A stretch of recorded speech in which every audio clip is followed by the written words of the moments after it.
शोषित पीड़ित आमजन के हितों के लिए अन्याय, अत्याचार, शोषण और भ्रष्टाचार के विरुद्ध निष्पक्ष और सशक्त आवाज। आमजन का न्यूज चैनल संदेश प्रवर। विदिशा जिला ऐतिहासिक, सांस्कृतिक, धार्मिक एवं पुरातत्विक दृष्टि से ही नहीं बल्कि राजनीतिक दृष्टि से भी शासन की निगाह में काफी महत्वपूर्ण जिला है।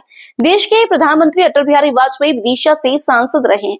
प्रतिपक्ष की नेता और विदेश मंत्री सुषमा स्वराज विदिशा से ही सांसद थी। फिलहाल पूर्व मुख्यमंत्री और वर्तमान में केंद्रीय मंत्री शिवराज सिंह चौहान विदिशा संसदीय क्षेत्र से ही सांसद है।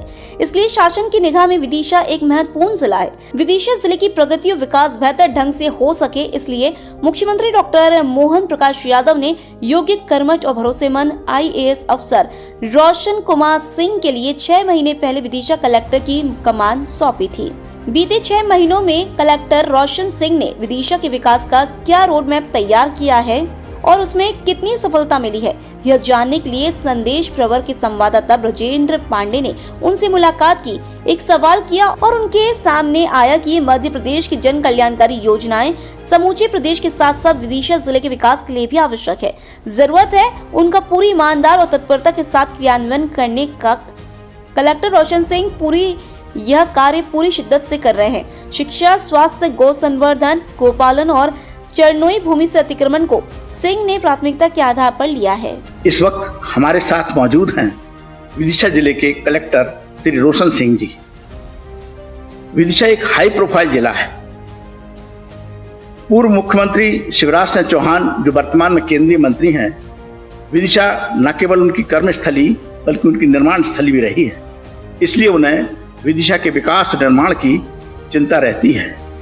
तो मुख्यमंत्री डॉक्टर मोहन प्रकाश यादव ने उनकी चिंता के निवारण के लिए और विदिशा जनता जनार्दन के प्रति कृतज्ञता ज्ञापित करने के लिए, क्योंकि विदिशा जिला लगभग हर चुनाव में 5 सीटें उनके लिए देता है, तो उस कृतज्ञता ज्ञापित करने के लिए अपने जांचे परखे, एनर्जेटिक और डायनेमिक व्यक्तित्व के धनी IAS श्री रोशन सिंह जी को विदिशा की कलेक्ट्री का दायित्व सौंपा है। यह एक सुखद संयोग है कि Roshan Singh ji Bhopal smart city development के CEO भी रह चुके हैं और इसके अलावा मध्य प्रदेश जनसंपर्क संचालनालय के डायरेक्टर भी। ये वो पोस्ट है कि जहां पर बैठा हुआ व्यक्ति पूरे प्रदेश के विकास और प्रगति के लिए हस्तामलकवत यानी हाथ पर रखे आंवले की तरह देखता है, जानता है। इस सब का लाभ विदिशा के लिए मिलेगा। पिछले 6 महीने से रोशन सिंह जी पूरे जिले के अंदर भ्रमण कर रहे हैं। वे जन समस्याओं को तो मौके पर निपटाते ही हैं, साथ में विदिशा में विकास की संभावनाएं देखते हैं और प्रपोजल बना करके ऊपर भेजते हैं। हम उनसे ही जानना चाहेंगे कि विदिशा के संबंध में उन्होंने क्या रोड मैप बनाया है। सभी को नमस्कार और सबसे पहले तो आपका अभिनंदन और आपके सभी दर्शकों का अभिनंदन जो आपने ये अवसर दिया मुझे और मुझसे चर्चा कर रहे हैं। निश्चित रूप से विदिशा जिला एक बहुत ही महत्वपूर्ण जिला है और जिसकी मूल धारा जो है वो कृषि आधारित है और यहाँ की जो किसान भाई हैं, यहाँ के जो कृषक हैं, निश्चित रूप से बहुत मेहनती हैं और उसका नतीजा है कि हमारे यहाँ जो फसलें उत्पन्न होती हैं वो विदिशा जिले की पूरी जो इकॉनमी है, जो यहाँ के लोगों का जीवन बसर है, उसके ऊपर हो रहा है। और मध्य प्रदेश शासन की जो प्राथमिकता है उसमें सबसे पहला जो है वो सुशासन है, जिसके लिए विगत 6 माह से आप देख रहे हैं कि जिला प्रशासन भी कार्य कर रहा है और मौके पे लोगों की समस्याओं का निराकरण, जन सुनवाई को प्रभावी तरीके से संचालन करना और शासन की जो योजनाएं हैं उनका त्वरित एग्जीक्यूशन हो और हमारे जो तहसील हैं, जो थाने हैं, जो स्कूल हैं, जो हमारी स्वास्थ्य सुविधाएं हैं, उनमें तत्काल लोगों को जो सेवाएं प्रदान होनी है वो मिले। इस पे मेरे द्वारा कार्य किया गया है और कुछ जो प्रभावी कार्रवाई हैं जिससे कि जो शासन है, जो हमारे देश के, हमारे राज्य के जो नियम कानून है उसको लोग पालन करें, उस पे भी काफ़ी कार्य किया गया है। उदाहरण के लिए मैं अगर बताऊं आपको तो जो शासकीय ज़मीनें हैं, चाहे चरणोई की ज़मीनें हों या अन्य हमारी शासकीय ज़मीनें हों, उनको अतिक्रमण से मुक्त कराने पे काफ़ी कार्य किया गया है। मैं आपको इस अवसर पर बताना चाहता हूँ कि पूरे ज़िले में 450 हेक्टेयर से अधिक चरनोई की ज़मीनें फ्री हुई हैं, जो कि गौशालाओं से लिंक कर दी गई है, और जो हमारा गौवंश है वो इन मुक्त कराई गई ज़मीनों पर विचरण कर रहा है।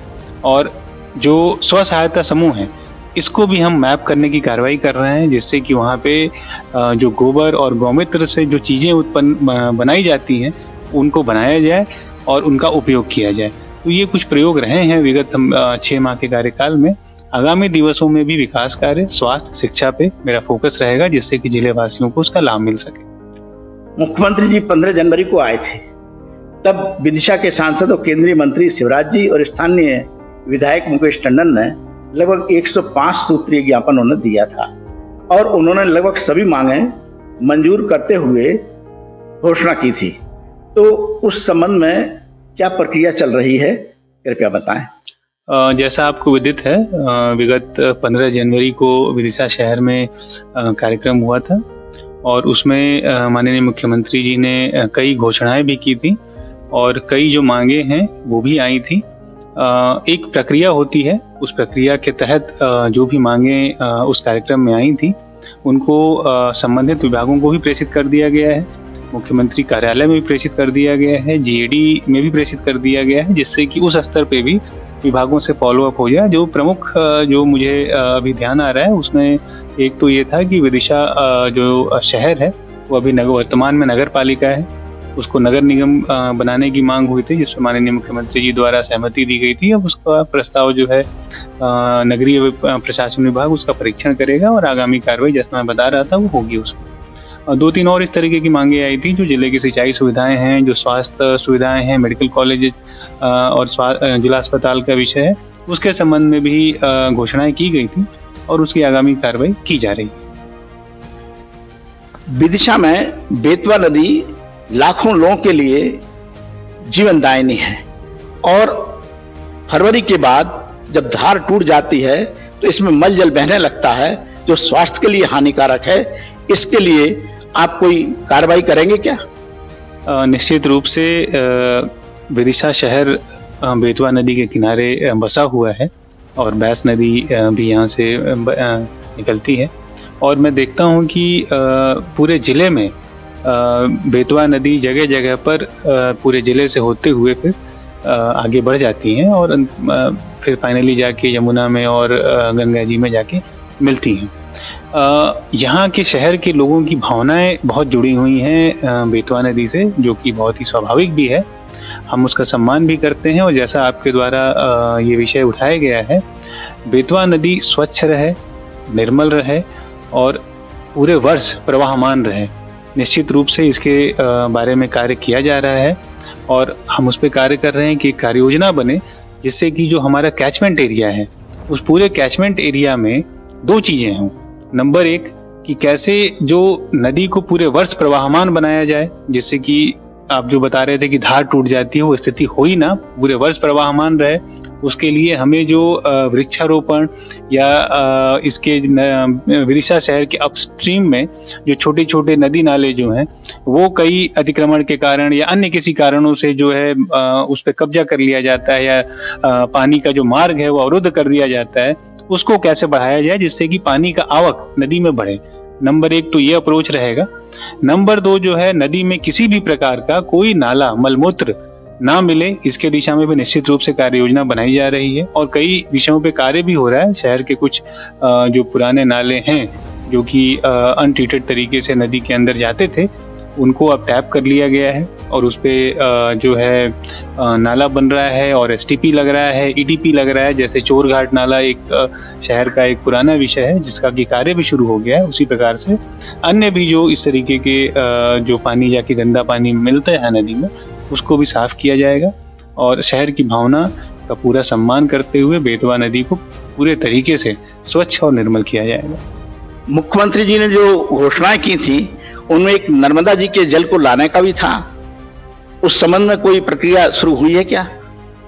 जैसा मैंने आपको बताया कि कार्यक्रम में जो भी घोषणाएं होती हैं और जो भी मांग आती हैं उनको एक विधिवत तरीके से हम लोग प्रेषित करते हैं और उसके बाद जो संबंधित विभाग है वो उस पर कार्रवाई शुरू कर देता है, और वो कार्रवाई शुरू भी हो गई होगी।